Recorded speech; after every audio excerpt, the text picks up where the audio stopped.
Olá, queridos alunos. Olá, como é que vocês estão? Tudo bem? Alunos, eu vou iniciar um novo tema hoje. O tema é Renascimento, tá? Renascimento cultural. Espero que vocês gostem dessa aula. Eu estudei bastante para dar essa aula, porque eu gosto muito desse tema. Estou lendo um livro agora recentemente que se chama Sapiens, Uma Breve História da Humanidade. Eu vou depois ingressar no Homo Deus, todos são do Harari, importante pensador, historiador hoje atualmente, né, vendedor de um best-seller. Tem um outro livro também dele que chama cadê? As 21 lições, 21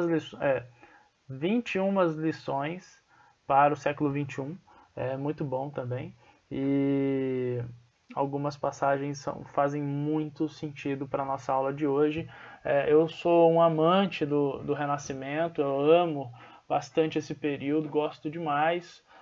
Sou fã de Galileu Galilei.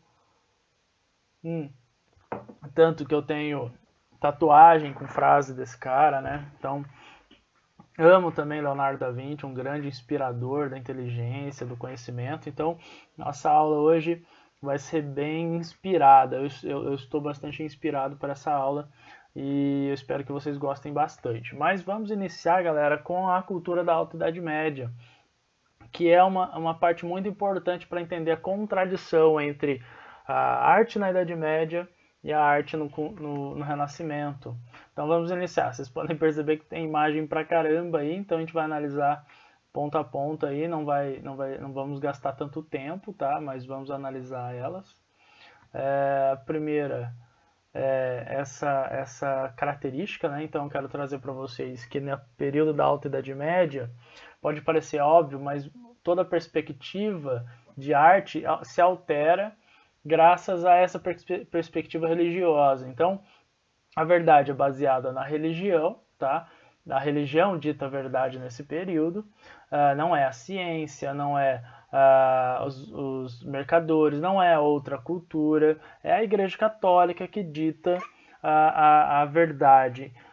Sobre isso nós temos o teocentrismo, né, uma organização política baseada na religião como sua justificativa. Nós vamos ter a defesa geocêntrica, isso é muito importante, porque já que a perspectiva é geocêntrica, galera, a Terra está estática no centro do universo, portanto, eles têm uma dificuldade muito grande para entender as mudanças e para aceitar as mudanças. É por isso que nós vamos viver 1000 anos de Idade Média com poucas mudanças, com mudanças graduais, né? Então, assim, o geocentrismo contribui para a gente entender esse conceito, né? Contribui para a gente entender o conceito de arte. Portanto, poucas mudanças na arte você vai perceber ao longo da Idade Média. Como todo bom historiador, um bom historiador perceberia que existe exceção e procuraria e acharia uma boa exceção, e eu tenho uma, inclusive, que é o tríptico do Bloch, que é quando ele traz visões do paraíso, da terra e do inferno numa obra de arte dele, onde ele consegue dar algumas características que não existiam na Idade Média, mesmo ele sendo desse período, mesmo ele sendo da Baixa Idade Média, né, vivendo esse período, esse contexto. Então, ele consegue dar, é um artista interessante, né, consegue dar uma perspectiva diferente. Porém, galera, a gente não pode perder a perspectiva do vestibular e da história como si mesmo, que é o quê? A perspectiva macro.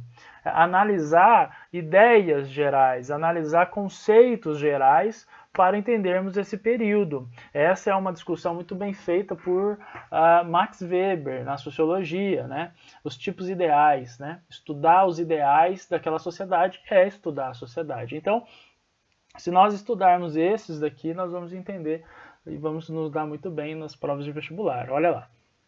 O geocentrismo, então, é a ideia da Terra estática. Vamos falar um pouquinho, galera, sobre Santo Agostinho. Esse cara que vai ser um homem brilhante, né? Eu acho que eu já comentei isso com vocês. Escreveu 93 obras, né?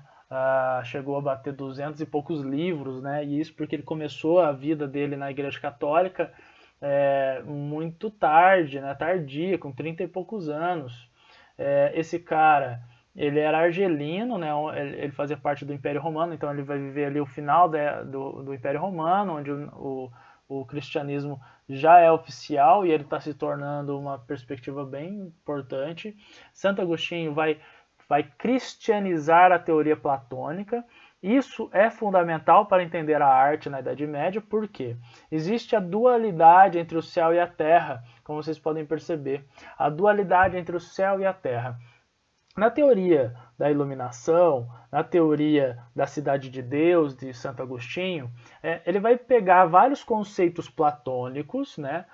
Ele vai transformar nesse novo neoplatonismo, e ele vai incrementar na teoria católica. Então veja só, Platão ele desconsidera o mundo real como um mundo do conhecimento, onde o sensível, galera, ele é prejudicial, nós não podemos confiar no sensível. Vide a teoria dele, o mito da caverna, onde ele explica que as pessoas estão dentro de uma caverna. Aquela caverna, galera, é o mundo real, né? E quando esse cara se solta do fundo da caverna, ele vai para cima, olha aí, e acessa o mundo das ideias, onde tudo é claro, iluminado, não é? E aí temos o primeiro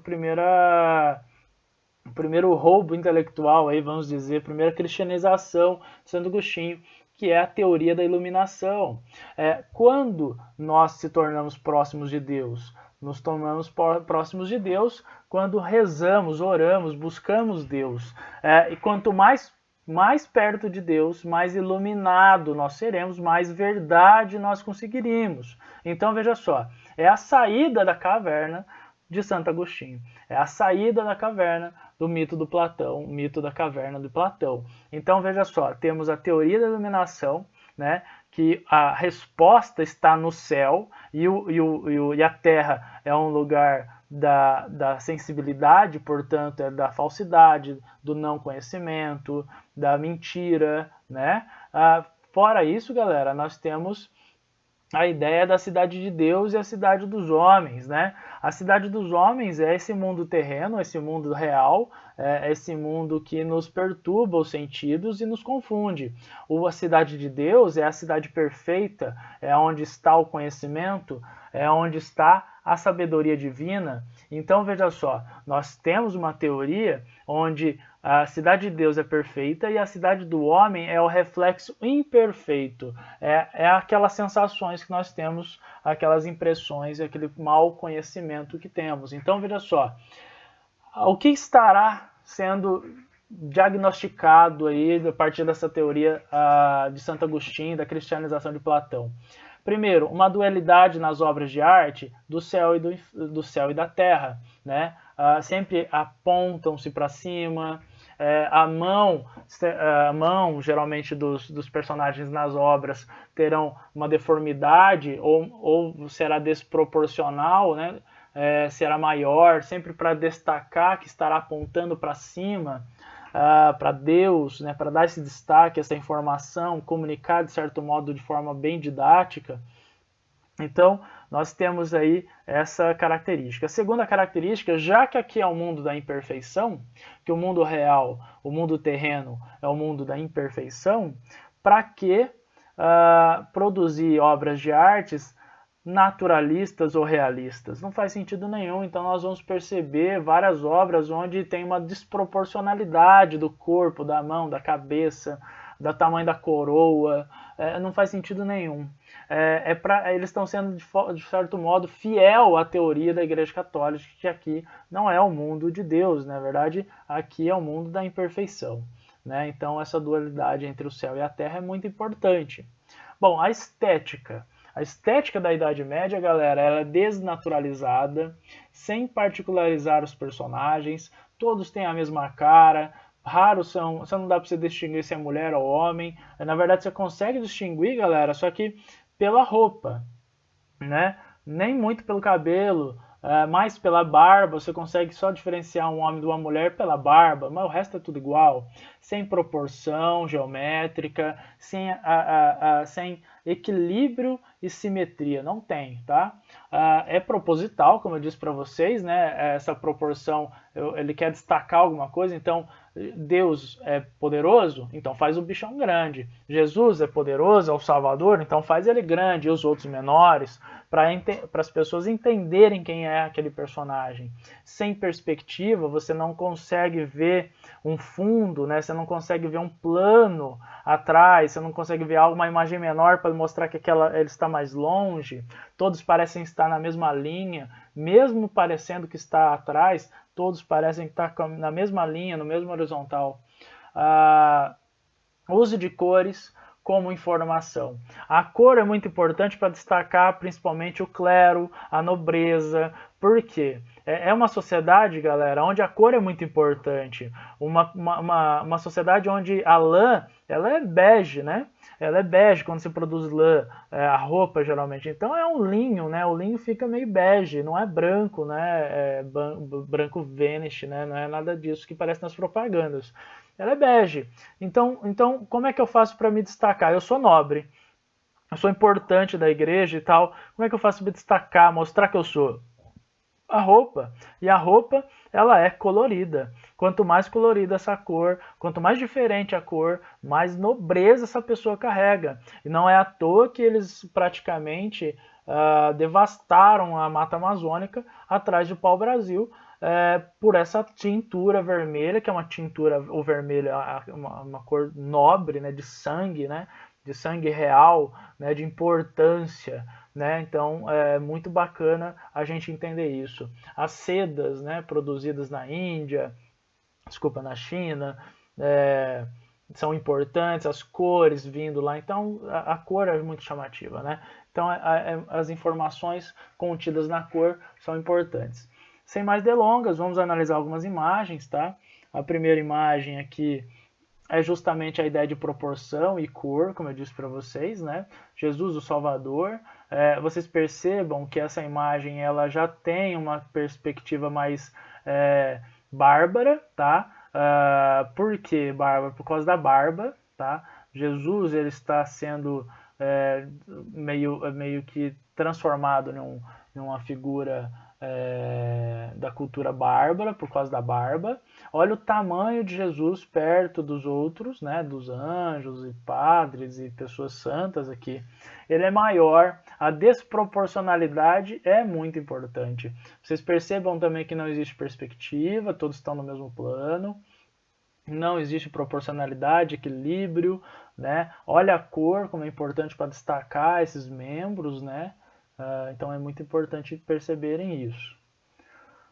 Vamos para mais um aqui, galera. Olha aí, sem perspectiva, né? Sem naturalismo. Nós temos aqui a vestimenta. Então, olha só. Claro que essa imagem é antiguíssima, né? É uma iluminura dentro de um livro. Vocês podem perceber que é um livro aqui. Nós temos aqui pessoas santas, né? A Bíblia, né? São parceiras. Aqui vai falar sobre as ordens religiosas, né? São iguais, né? Olha só o tamanho, né? Apesar de ser extremamente desproporcional. O pé da pessoa que parece pé de pato, coisa estranhíssima. Não é que eles não saibam desenhar, viu, gente? Não é que eles não saibam, pelo contrário, eles sabem, né? É lindo a coisa que eles fazem, inclusive as letras são maravilhosas desses livros, né? Isso aqui é uma iluminura também, tá? Iluminura é um desenho dentro de um livro. Isso daqui, galera, é o caps look, é a letra maior, capsular, né? A letra capsular do início de um capítulo, né? De uma página. Isso aqui é um A, como vocês podem perceber. E aí eles desenharam, né? Então é pequeno, eles conseguiram fazer esse desenho extremamente bonito. Olha a cor, viva, ó, o azulzão, né? Aqui uma roupa para distinguir desse cara. Aqui nós temos uma imagem, essa imagem é muito importante, que mostra que esses dois estão conversando e ele está observando. Esse é o que defende, esse é o que ora. Nós podemos perceber que é um monge católico, né, um intelectual desse período. E temos aqui na mão desse maluco aqui é um servo, né? Uma enxada para demonstrar a sua classe. Vocês podem perceber que eles estão na mesma linha, não tem profundidade. Se você colocar isso daqui nesse cara aqui, fica igualzinho, né? Então não tem mudança, não tem personalidade, né? Não quer mostrar que é uma pessoa específica, é um grupo, é um conjunto, tá? Como eu disse para vocês, né, aqui eu já vou ser mais rápido, é uma iluminura também, uma letra capsular, olha, um A novamente, não tem proporcionalidade, olha a mão é enorme, né, maior que a cabeça da pessoa, e eles estão apontando, tá apontando para Deus, né, então isso é muito importante.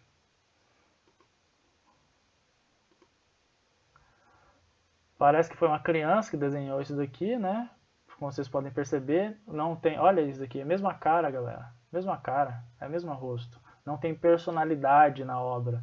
Eles estão querendo mostrar, aqui é um encontro de nobres, é uma coroação, nobre coroando, né, um membro da igreja abençoando isso tudo.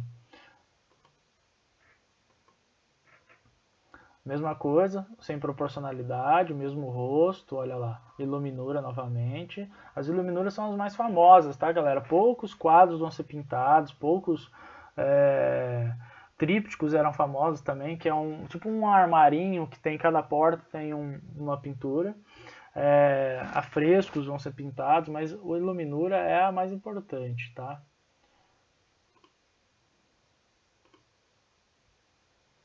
Novamente, o mesmo rosto, uma iluminura. Aqui é Carlos Magno, tá? Representante importante aí da nossa na aula de Idade Média, Alta Idade Média, né? A formação do governo do Império Carolíngio. Aqui, né, vocês podem perceber que são iguais, né? Olha, o mesmo rosto. Os cavalos foram bem desenhados até. Temos um rosto aqui, uma decapitação, espadas, simbolizando a guerra contra os árabes. Olhem, sem personalidade, tamanho. Você pode perceber que esse daqui está num plano atrás, mas não tem perspectiva, né? Podem perceber isso, são nobres, e aqui os membros do clero, franciscanos, monges, né? Aqui temos também, olha lá, quando se vai para a guerra carrega no escudo, né, a defesa de Cristo, a espada, a faca na boca, um homem santo provavelmente, né, quando tem essa auréola, e ele lendo o que? A Bíblia. Isso é muito importante, galera, eu vou falar para vocês sobre isso, porque a igreja, ela traz a ideia de verdade absoluta, né? Não se inventa nada, não se faz nada de novo. O novo, ele é uma consequência da tentativa e erro, né? Nesse período. Toda vez que temos algo novo, ele acontece não por incentivo, não que a igreja depositasse um dinheiro na conta de um monte de cientista e falasse, vai galera, só pesquisa aí, não. Então o novo era muito um carpinteiro, como é que chama? Um carpinteiro, um ferreiro que vai produzir algo por tentativa e erro. Às vezes o projeto precisa ser atualizado, ele atualiza, mas se está dando certo, ele continua do mesmo jeito. Né? Então temos algumas obras aí, galera. Ó, monge copista, muito importante nesse período. Vejam que não tem. Deixa eu só voltar para mostrar para vocês. Não, essa daqui já resolve, já que eu vou mostrar para vocês agora. Ó. Vocês podem perceber que o real ele é desfocado, ele é torto, ele não é, o sensível confunde. Então nossa visão é confusa, e eles não têm nenhum tipo de compromisso com isso. Na verdade, eles estão sendo fiéis à sua teoria, né, de sociedade. A imagem de uma Bíblia, né, Cristo, novamente uma obra, né, um desenho, uma capa de um livro. Olha a dualidade entre o céu, né, e o inferno aqui também, né? Os anjos tocando as cornetas do Apocalipse, né? E as pessoas sendo devoradas pelos demônios, né? Cidades medievais, né? Desenhos de cidades medievais sem proporcionalidade, sem detalhes, né? E aí a gente vai entrar já para uma perspectiva mais arquitetônica, tá, galera? Então vamos lá, ó. O que é característico da Alta Idade Média é a arquitetura românica, tá? Dado o nome por causa desse arco aqui, que é o arco românico, ok? Vocês estão vendo que existe uma nave central, baixa, pequena, uma entrada apenas, né? A entrada inicial, nós temos como característica também o arco romano. Então, essas são as características básicas de uma igreja. Uma igreja com poucas aberturas, é construída para ser um forte, é construída para ser abrigo das invasões e guerras. Então, é uma igreja construída para durar séculos, tá? Diferente das outras. Olha essa daqui, pouca iluminação, vocês vão perceber, pouca riqueza em detalhes, uma porta única, tem umas pequenininhas, mas temos uma aqui, o arco pequeno, o arco românico, tá? Então é conhecido como a arquitetura românica, tá? Agora, pessoal, a gente vai para as características do mundo gótico, ok? Eu vou só mais um pouco nessa aula, o resto a gente termina. O renascimento, de fato, a gente vai e deixar para aula ao vivo, ok? Que é mais tarde, na 11 horas. Vocês estão vendo que eu estou meio escuro aqui, que eu estou gravando de madrugada, tá, gente? Vocês me desculpem. Bom, características do gótico, arte urbana. Então, a maior parte da arquitetura gótica não vai ser feita nas fazendas, não vai ser dentro dos feudos, vai ser aonde? Vai ser nas cidades, nas grandes cidades. Então, grandes catedrais, Franças do século XII vai ser o destaque, a gente vai ter na Alemanha. Eu quero que vocês entendam o seguinte, que existe um fluxo muito grande de riqueza comercial acontecendo. Então a gente vai ter Itália, França, os países do norte, Holanda e depois Portugal e Espanha. Por quê? O fluxo financeiro, ele começa, o renascimento comercial, e nasce na Itália. E ele vai passando para o resto da Europa. Então, quando Portugal e Espanha começam a descobrir colônias, né, a conquistar colônias, o fluxo de riqueza vai para lá. Temos a Holanda, né, que vai ser um grande competidor aí com Portugal, Espanha, Inglaterra. Então, vai aumentar o fluxo para lá. Então, se tem dinheiro, vai ter construção de grandes catedrais, tá? Assim vai ser também no Renascimento. A arte vai acompanhar o fluxo de dinheiro, ok? Cultura de transição, galera. Isso é muito importante, eu já vou fazer uma observação futura já. Temos a cultura românica, a gótica de transição, a cultura renascentista, temos a cultura renascentista tardia, que vai acontecer em Portugal e Espanha, e temos a barroca. A barroca não é renascimento, barroca é depois do renascimento, tá bom? Para deixar claro para vocês, caso caia no vestibular, vocês sabem que barroco vem depois do renascimento. Renascimento comercial e urbano, então esse é o grande período. Mentalidade cristã da Alta Idade Média, porém, temos uma estética diferente. Mais luz, mais cores, monumentalismo, que são coisas gigantescas para dar tamanho a importância a esses prédios. Então, Deus é grande? É a casa de Deus, a igreja? Então vamos fazer o bicho grande. Então é bem assim. Riqueza de detalhes, tá? O gótico eles vão fazer sempre um pentagrama na frente. O pentagrama, galera, ele não é um símbolo pagão, demoníaco, tá? Pelo contrário, tem a ver com simetria, tem a ver com o pentagrama de Pitágoras, então tem a ver com geometria, com perfeição. Se você perceber também, é uma cruz, é um homem numa cruz, né? O pentagrama responde a um homem com os membros, né? Então, assim, importantíssimo isso. Riqueza de detalhes, uma ou duas torres, torres que eu digo laterais, grandonas, tá? Geralmente tem duas ou uma só, dependendo da riqueza. Isso é uma curiosidade sobre o Brasil. Na colônia brasileira, a igreja pagava imposto, as pessoas, né, porque as igrejas pagavam alguns tipos de impostos aqui no Brasil. E aí pagava-se imposto pelo número de torre. Então tem igreja, a maior parte das igrejas do Brasil vai ter uma torre só. Quando tinha duas é porque os caras eram muito ricos mesmo, então deixava comer o pau solto aí. Então, torres, vitrais, tá? Como a gente vai ter arcos laterais segurando a parede para o teto conseguir ir para cima, né, subir mais, nós não vamos precisar mais dessas paredes grossas, tá? Então as igrejas serão mais altas, não serão mais baixas, as paredes serão mais finas e terão maior sustentabilidade com os arcos laterais que pairarão a lateral, segurarão as laterais da igreja. Temos sempre uma rosácea, uma característica central, a rosácea para bater aquela luz, né? É fantástico, é tudo muito bem planejado, aonde vai nascer o sol, que lugar. Por exemplo, a Notre Dame, eu vou mostrar para vocês, a igreja de Notre Dame, ela tem uma rosácea onde bate o sol e ilumina certinho o altar, já direto, né? Dependendo da hora do dia. E fica a coisa mais linda lá dentro, colorido, né?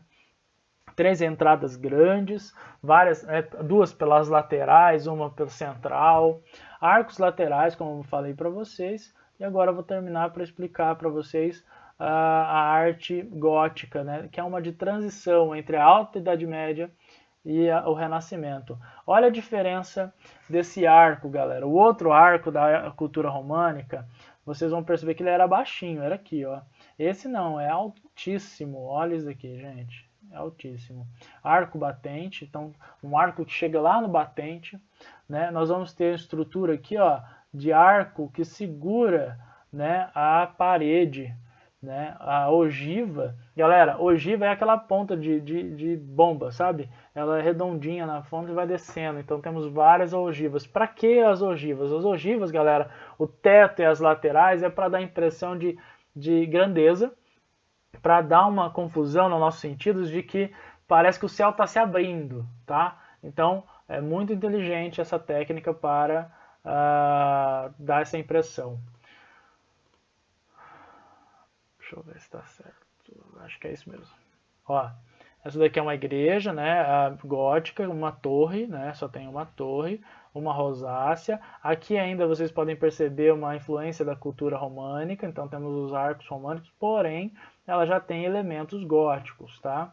Vou para outra aqui para vocês, que essa já é a igreja de Notre Dame. Olha o pentagrama, a gente vai ter uma característica aqui, vários vitrais, os arcos, tá? Sustentando toda a lateral e podendo fazer com que a igreja fique gigante. Olha como é que é iluminado lá dentro, galera.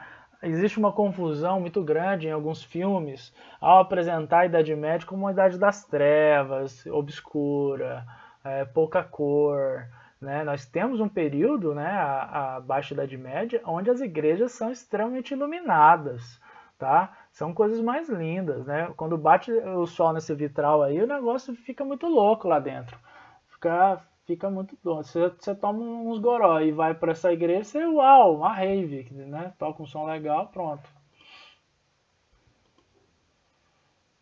Temos também sempre aquele órgão, né? Aquele som, né? Que emite o som. Uma curiosidade sobre o órgão, galera. O órgão, ele é um instrumento de sopro e alguns dos canos que saem, eles saíam nas bocas dos gárgulas que ficavam lá no teto da igreja. Os gárgulas sempre estavam às preitas, que são criaturas demoníacas, às preitas de quem não ia à igreja, né? Olha só, observando quem não ia à igreja, para passar essa ideia de medo, né? Então eles sempre estão passando essa ideia de medo e controle sobre as pessoas. E aí, galera, quando às vezes batia um vento, alguma coisa, os gárgulas emitiam um som, né? Pela boca deles. Então, à noite isso daí ficava assustador.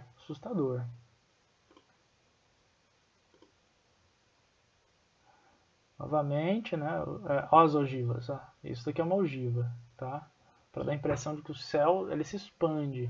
Olha o tamanho das pilastras. Isso aqui é o tamanho de uma porta, galera. Vai lá embora. Olha a rosácea, galera. Que coisa mais linda.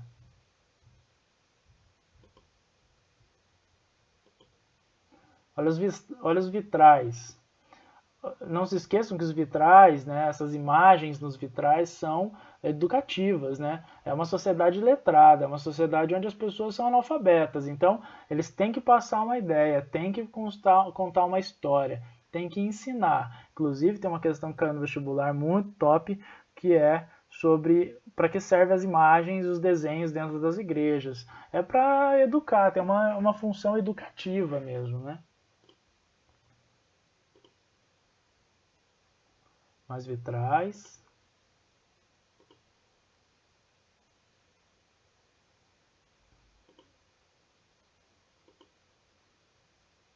As ogivas, tá? Que serve como... Olha a riqueza de detalhes, galera. É lindo isso daqui. É uma riqueza de detalhes fantástica. Mas percebam que tem equilíbrio. Não é uma riqueza de detalhes em que, nossa, cansa a nossa vista. É lindo. Tem um equilíbrio. Né? Vocês podem perceber simetria. Vocês podem perceber que isso daqui distribui o peso também nas colunas. Então a engenharia aí é fantástica.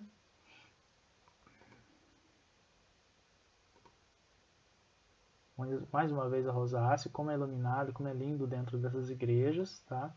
Aqui nós temos uma imagem de longe da ilha, né, onde Notre Dame fica. Notre Dame fica numa ilha dentro da cidade de Paris. Aqui são os arcos, como eu disse para vocês. Foi aqui que pegou fogo, tá, galera? Essa imagem ela é antes do incêndio. Temos uma rosácea aqui, temos uma menorzinha aqui, temos um pentagrama, né, na frente, duas torres. Tá? Tem outros exemplos de igrejas medievais, no caso góticas.